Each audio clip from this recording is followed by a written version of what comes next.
ജയ് ശ്രീമന്നാരായണ. ഞാൻ ഇവിടെ പ്രതിപാദിച്ചിരിക്കുന്ന സംഗ്രഹം നമുക്ക് നൽകിയത് രാമാനുജദാസൻ ശ്രീമാൻ ഗട്ടു വേണുഗോപാലസ്വാമി അവർകൾ. അധ്യായം 13 ക്ഷേത്രജ്ഞ വിഭാഗയോഗ. ശ്ലോകം 16. അവിഭക്തഞ്ച ഭൂതേഷു വിഭക്തം ഇവ ച സ്ഥിതം ഭൂതഭർതൃ ച തജ്ഞേയം ഗ്രസിഷ്ണു പ്രഭവിഷ്ണു ച. ഓം. ഗീതാചാര്യ ശ്രീകൃഷ്ണ പരമാത്മ നമുക്കെല്ലാവർക്കും അർജുനനോടൊപ്പം ക്ഷേത്രജ്ഞ വിഭാഗയോഗ അഭ്യസിപ്പിക്കുന്നു. പരമാത്മ പറയുന്നു, അർജുന, ആത്മാവ് എല്ലാ തരം ദേഹങ്ങളിലും കുടികൊള്ളും. ഓരോ ദേഹങ്ങളിലും ഉള്ള ആത്മാവ് വ്യത്യസ്തമാണ്. എന്നിരുന്നാലും ദേഹം മാറുന്നത് പോലെ ആത്മാവ് മാറുന്നില്ല. പക്ഷേ അറിവില്ലാത്ത ആളുകൾ ആത്മാവും ദേഹത്തിൽ വരുന്ന മാറ്റങ്ങൾക്കനുസൃതമായി മാറും എന്ന് ധരിക്കുന്നു. എല്ലാ ദേഹങ്ങളും പഞ്ചഭൂതങ്ങളാൽ നിർമ്മിതമാണ്. ആത്മാവ് ഈ ദേഹങ്ങളിൽ നിലനിന്നുകൊണ്ട് പഞ്ചഭൂതങ്ങളെ സഹായിക്കുകയും അതേസമയം അവയിൽ നിന്നും അകലം പാലിക്കുകയും ചെയ്യുന്നു. ഈ ദേഹങ്ങളിൽ നിലനിന്നുകൊണ്ട് ആത്മാവ് ദേഹം അനുഭവിക്കുന്ന എല്ലാ വികാരങ്ങളും കഴിക്കുന്ന ഭക്ഷണവും തിരിച്ചറിയുകയും ദേഹത്തെ ജനന പ്രക്രിയയ്ക്കായി തയ്യാറെടുപ്പിക്കുകയും അവയിൽ നിന്ന് അകലം പാലിച്ചുകൊണ്ട് ഇവയെല്ലാം നടത്തുകയും ചെയ്യുന്നു. ആത്മാവ് ഞാൻ 7 മുതൽ 12 വരെ പറഞ്ഞ ഗുണങ്ങളെ രൂപാന്തരപ്പെടുത്തുവാൻ ശ്രമിക്കാത്തവരിൽ നിന്നും വളരെ അകലത്തിലും ഈ ഗുണങ്ങൾ രൂപാന്തരപ്പെടുത്തിയവർക്ക് വളരെ അടുത്തുമാണ്. ഇപ്രകാരം ശ്രീകൃഷ്ണ പരമാത്മ ആത്മാവാണ് ദേഹത്തിൽ നടക്കുന്ന എല്ലാ മാറ്റങ്ങൾക്കും കാരണമെന്ന് ആത്മാവിൻ്റെ പ്രകൃതത്തെപ്പറ്റി പറഞ്ഞുകൊണ്ട് വിശദീകരിക്കുന്നു.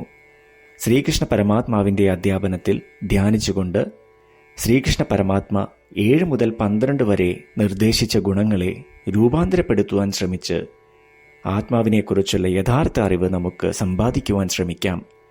ശ്രീകൃഷ്ണ പരമാത്മാവിൽ അഥവാ ശ്രീമൻ നാരായണനിൽ സ്വയം അടിയറവ് വെച്ചുകൊണ്ട് നമ്മളുടെ ജീവിതം അർത്ഥപൂർണമാക്കുവാൻ ശ്രമിച്ച് ശ്രീകൃഷ്ണ പരമാത്മയുടെ വാക്കുകൾ ശ്ലോകത്തിൽ എന്ന പോലെ നമുക്ക് ആവർത്തിക്കാം. അവിഭക്തഞ്ച ഭൂതേഷു വിഭക്തമിവ ച സ്ഥിതം ഭൂതഭർതൃ ച തജ്ഞേയം ഗ്രസിഷ്ണു പ്രഭവിഷ്ണു ച. ശ്രീകൃഷ്ണ പരമാത്മാവ് ശ്രീമദ് ഭഗവത്ഗീതയുടെ പൂർണ്ണമായ അന്തസത്ത 18-ാം അധ്യായത്തിലെ 65 മുതൽ 70 വരെയുള്ള ശ്ലോകങ്ങളിൽ പ്രതിപാദിച്ചിട്ടുണ്ട്. അതിലെ 8 ഉപദേശങ്ങൾ അനുഷ്ഠിക്കുന്നതിനായി ഭഗവാൻ ഉപദേശം നൽകിയിട്ടുണ്ട്.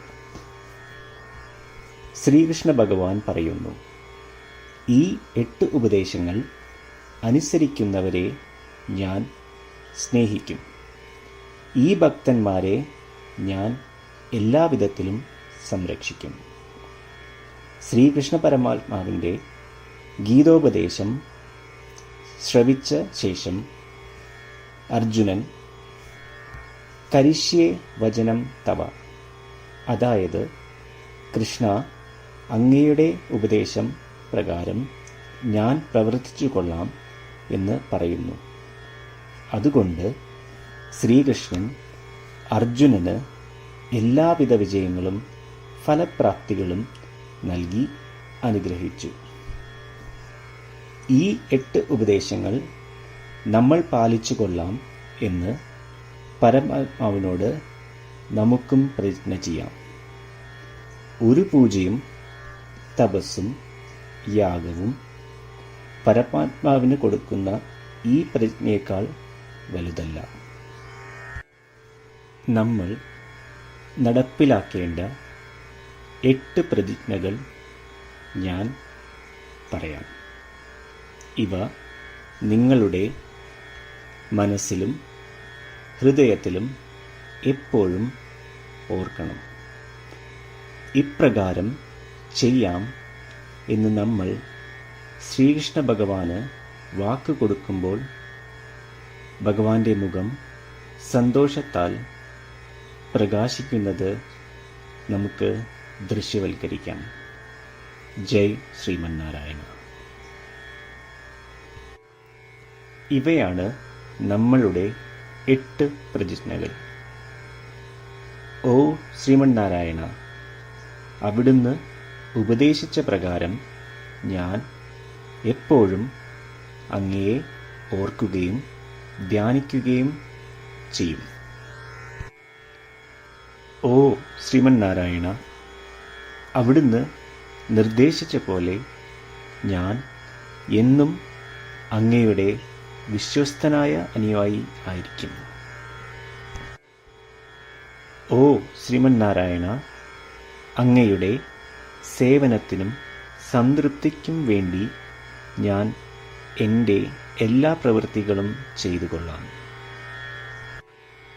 ഓ ശ്രീമന്നാരായണ, അങ്ങ് നിർദ്ദേശിച്ച പോലെ എനിക്ക് ഞാൻ അങ്ങയുടേതാണെന്ന് പൂർണ്ണ വിശ്വാസമുണ്ട്. ഞാൻ എപ്പോഴും എൻ്റെ കൈകൾ രണ്ടും ചേർത്ത് അങ്ങയെ നമസ്കരിക്കുകയും ആരാധിക്കുകയും ചെയ്തു കൊള്ളാം. ഓ ശ്രീമന്നാരായണ, മാം ഏകം ശരണം വ്രജ എന്ന് അങ്ങേക്ക് മാത്രം എന്നെ സമർപ്പിക്കുവാൻ പറഞ്ഞത് ഞാൻ ഓർക്കുന്നു. ശ്രീമന്നാരായണ, ഞാൻ എന്നെ അങ്ങേക്ക് മാത്രം സമർപ്പിക്കുന്നു. ഓ ശ്രീമന്നാരായണ, മാ സുജ, അതായത് ഒരിക്കലും ദുഃഖിക്കേണ്ടി വരില്ല എന്ന് അങ്ങ് നൽകിയ ഉറപ്പ് ഞാൻ ഓർമ്മിക്കുന്നു. അതിനാൽ ഞാൻ ഒരിക്കലും ദുഃഖിക്കുകയില്ല. ഓ ശ്രീമന്നാരായണ, അങ്ങ് ഞങ്ങളുടെ രക്ഷയ്ക്കായി ശ്രീമദ് ഭഗവത്ഗീതയിലെ ഉപദേശങ്ങൾ നൽകി ഞങ്ങളെ അനുഗ്രഹിച്ചു. ദിവസവും ഒരു ശ്ലോകമെങ്കിലും വായിക്കുകയോ ശ്രവിക്കുകയോ ചെയ്തു കൊള്ളാം എന്ന് ഞാൻ പ്രതിജ്ഞ ചെയ്യുന്നു.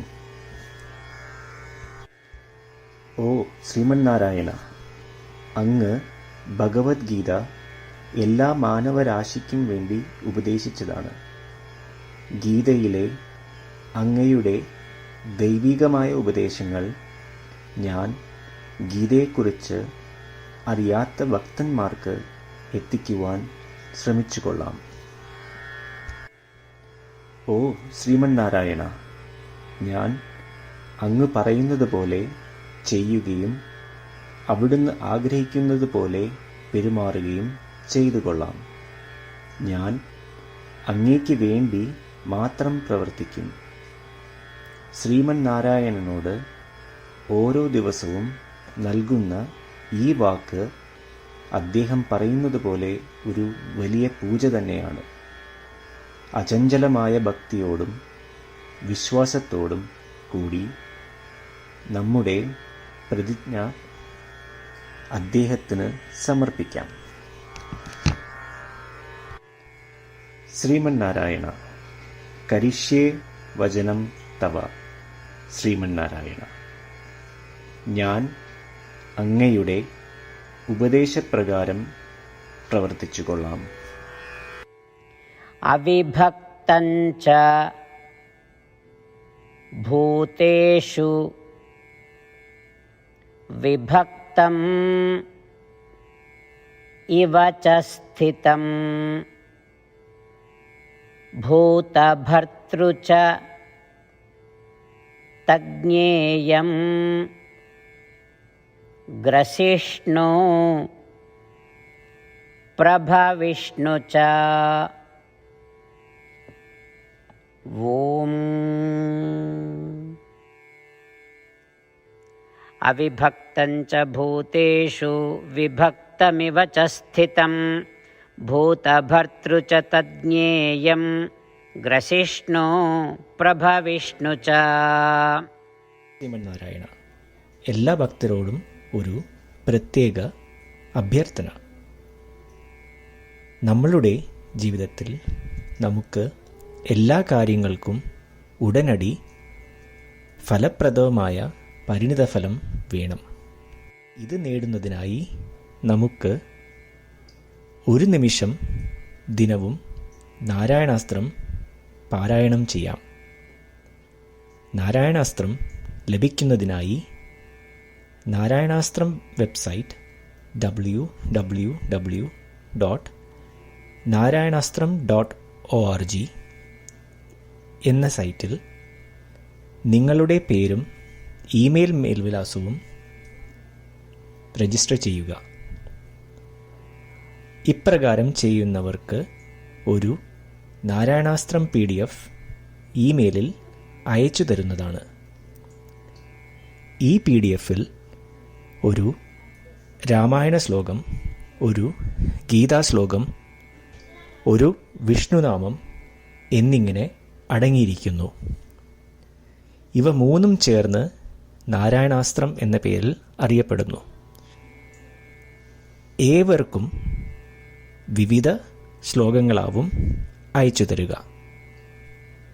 24,000 ഭക്തരോടൊപ്പം ഏവരും തൻ്റെ നാരായണാസ്ത്രം ദിനവും വായിക്കുകയോ ശ്രവിക്കുകയോ ചെയ്യുമ്പോൾ ഒരു സമ്പൂർണ്ണ രാമായണ പാരായണം, 33 ശ്രീമദ് ഭഗവത്ഗീത പാരായണവും 24 ശ്രീ വിഷ്ണു സഹസ്രനാമ സ്തോത്ര പാരായണവും പൂർത്തീകരിക്കപ്പെടും. ഇത് ദിനവും ചെയ്യുന്നതിലൂടെ അത്യന്തം ശ്രദ്ധേയവും അസാധാരണവുമായ ഒരു ഫലമാണ് കൈവരിക്കാവുന്നത്. ഇതുകൊണ്ട് താങ്കളും താങ്കളുടെ കുടുംബാംഗങ്ങളും ഉടൻ തന്നെ പോയി തങ്ങളുടെ നാരായണാസ്ത്രം കൈപ്പറ്റേണ്ടതാണ്. ജയ് ശ്രീമന്നാരായണ.